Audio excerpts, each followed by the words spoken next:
He says, yeah, I know how it looks, but I just can't believe that. See, that's the key. I have told you on Infowars.com, we have direct links to the Rockefeller Foundation, direct links to the 1996 United Nations Biological Diversity Assessment, direct links to reports by the State Department, Memorandum 200. Thousands of them. It's just all there. You could read for years and never stop. I'm just wallowing in it. What the hell are we doing? What is the point? Get me off this roller coaster. Stop it. Stop it. It's real.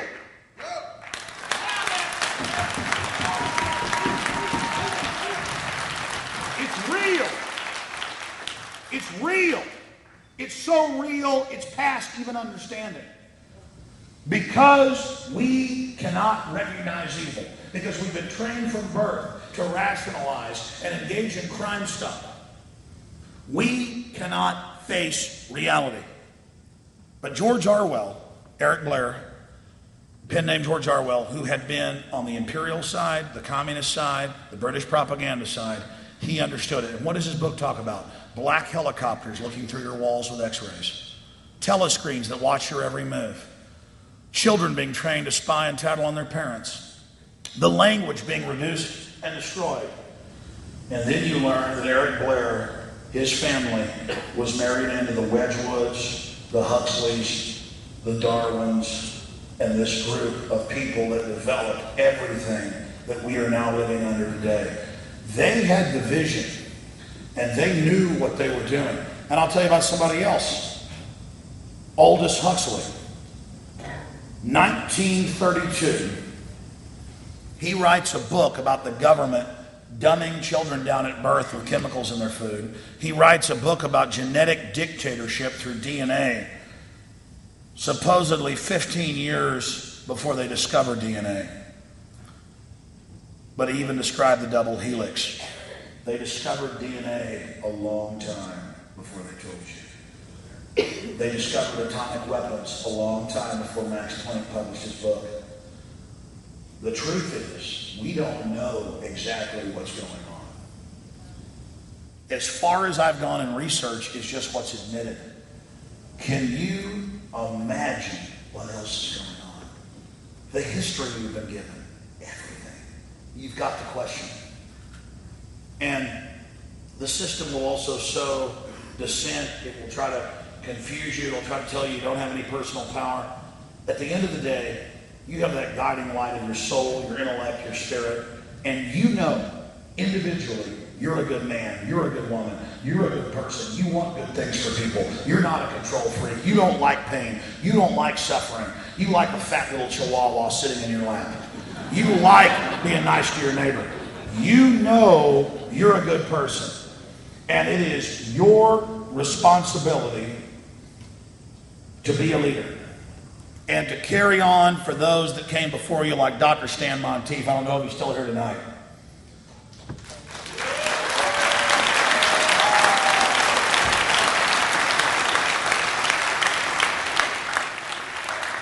I talk about this more and more because something genetic happens, something in your coding happens when you have children.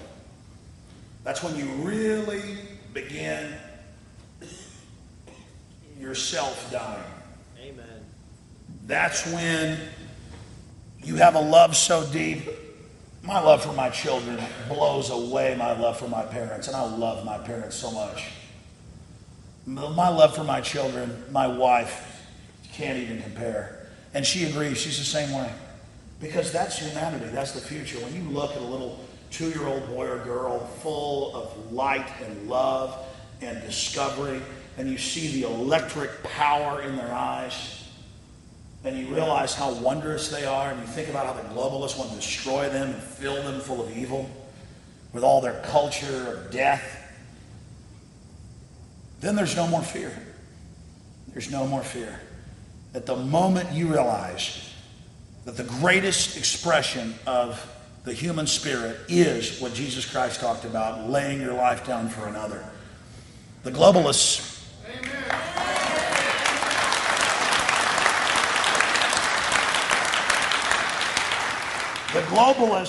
They have all these magazines, Self and Me and all this other stuff. When they sell you on being self-centered, they train these foolish people that that's how you get ahead, and cheating people is fun.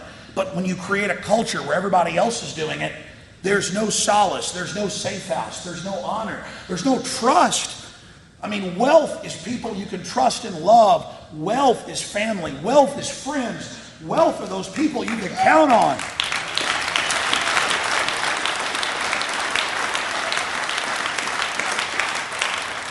True wealth is fidelity.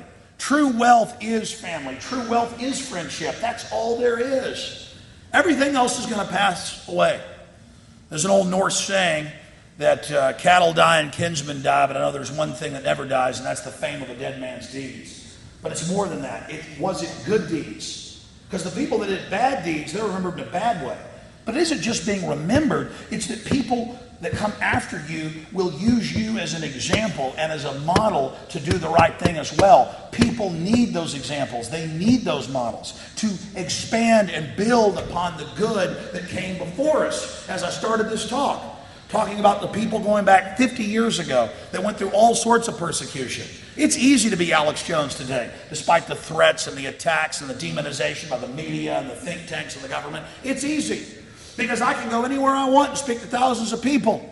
I can see the rising tide of the awakening and all the good things that are happening. Imagine being people 50 years ago who did the original research that's brought us to where we are, when people were so gullible because they were so good, they couldn't believe evil. Think about the persecution that folks have gone through to bring us this information, to bring us to the point we are today. This is a long fight. And we're not going to have immediate success at every level right away. It takes time. The globalists built this tyranny over a long period. As they say, Rome wasn't built in a day. And it is going to take us a long time to reconstruct it. And we have to be careful that in the process of pulling down this tyranny, we don't set up new forms of tyranny in its place. That's why I'm against violent revolution. At a very primitive level, it's something that's very inviting. It's something that seems immediate and simple.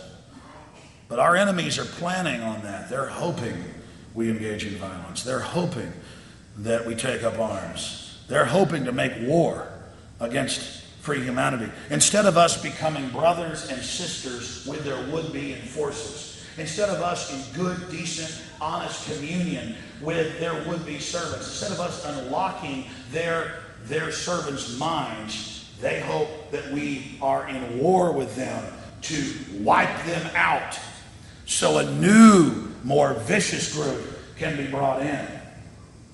And that's the secret. It takes a lot more courage to let somebody attack you than to even stand up against them. And I'm all for defense, but offensive attacks are the work of the globalists. They are the people that attack. They are the people that invade. They are the people that preempt. You never attack. You only defend. And the pen is mightier than the sword. But that doesn't mean there's not a time to physically defend yourself. And we should make preparations for that as well.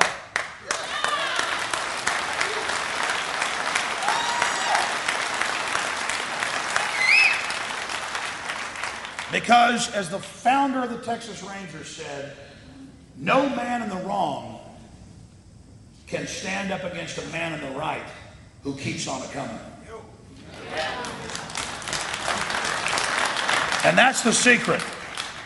Keep on a-coming. Realize that every little thing you do, that act of goodness, that act of doing right, that it's literally a spiritual thing. That act of not caring what people think or say about you, that act of being strong, of being bold, of standing up to evil, that literally is an example to others, and it sends out reverberations like a rock in a pond that never stop, that never end. Make no mistake, what we talk about and discuss here today will have reverberations for thousands of years into the future.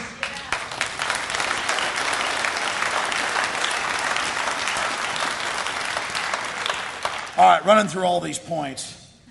Gosh, I write these down and it just gives me a headache to even look at them. Let's briefly talk about what our world will become if they win. And I know they're not going to succeed.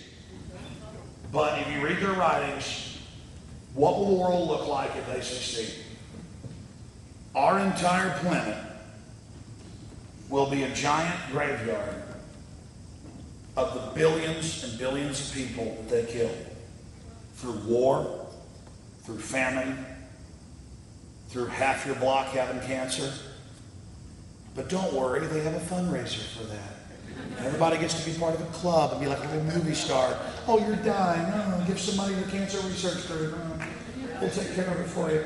They turn everything into a pageant, into a play, into some type of sick celebrity. If we don't defeat them, this is what the globalists said they're going to do. Doesn't mean it's going to happen. It's what they want. They're going to merge with computers. So in some delusional fashion, they say, we'll live forever because our intellects will be downloaded in a computer. Again, I don't know if that's real. That's what they say they're doing. These people are nuts. And we're not going to be here, and their progeny are going to go forward. And in every writing they put out, whether it's Kurzweil, you name it, they talk about how they don't care what we say, they don't care what we do, they're just going to do it and we can't stop them. But that's a con game. I can't tell you how many times I've confronted world leaders or others that I and others have inspired, like We Are Change, and the things they've done. When you confront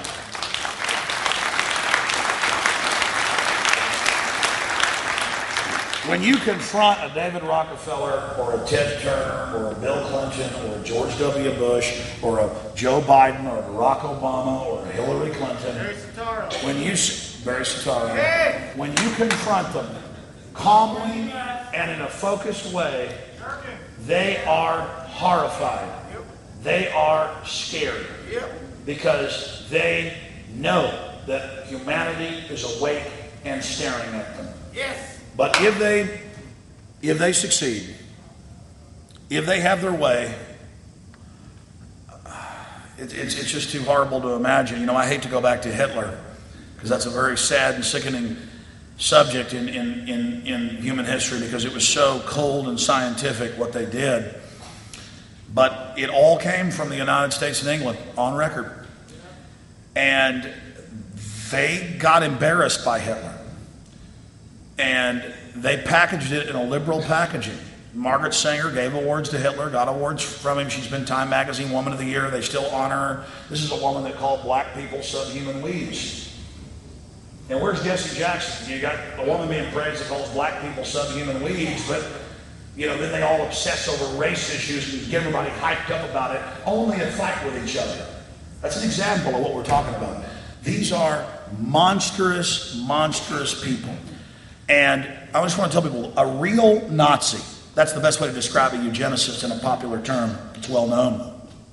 The best way to describe a Nazi is not your loving liberal down the street that's feeding the homeless and cares about the environment. They're useful idiots, just like most Tea Party people are, who support mainline Republicans. They mean well.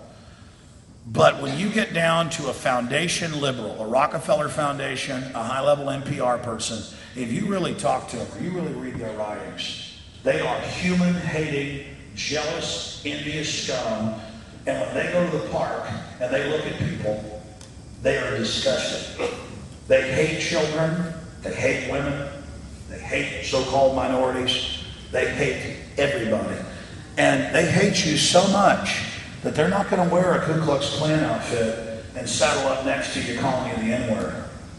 They're going to tell you they got a community van coming by with vaccines. You need to understand that. They hate you so much. And by the way, they're not just killing people that got brown skin. They hate everybody. Another facet of eugenics we talked about earlier is that they call it positive and negative eugenics. That's in the lower level writings. Like, we're going to breed the elites together for longer longevity, better looks, everything else, and we're going to kind of kill off the dumb people. That's evil. But when you really read high-level eugenics, they say, actually, our main mission is to kill the best and brightest because they'll compete with us. Think about that. For all you out there, well, I got 140 IQ, I'm successful. I talk